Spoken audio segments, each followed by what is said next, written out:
यहाँ पे ना एक्चुअली हमने पिछले काफ़ी केसेस के कम से कम अराउंड 31 केसेस के गांजा भी है उसमें, हेरोइन भी था और कुछ फेंसिडिल कफ सिरप और याबा टेबलेट्स भी थे।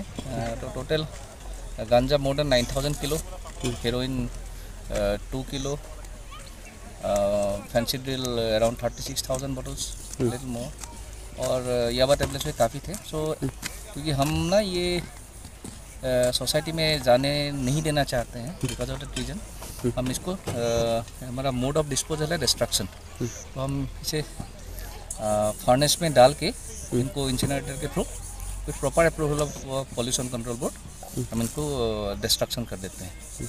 और पहले जो देखा था आज यह चंपंग ऐसा डिस्ट्रॉय करता है? पहले का तो मुझे नहीं पता क्यों वहाँ पे किया था और यहाँ पे क्यों करे, लेकिन हमारा मेन ये है कि ये हम डिस्ट्रक्शन भी करेंगे लेकिन हम जो एनवायरनमेंट है ना उसको भी हार्म नहीं पहुँचाना है। तो ये जो ब्रिक किल्न होते हैं इनको जो चिमनीज वगैरह है उनका वो जो भी धुआं है ऊपर निकालेगा, that is not bad for environment. तो इसलिए हम पोल्यूशन कंट्रोल बोर्ड का अप्रूवल के हिसाब से ही हम कहाँ पे जलाना है उस हिसाब से करते हैं, ओपन में नहीं जला सकते। सर ये कितना साल का होगा सर ये समय?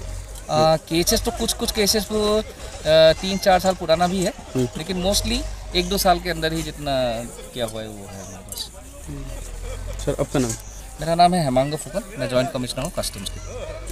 ठीक है सर, थैंक यू।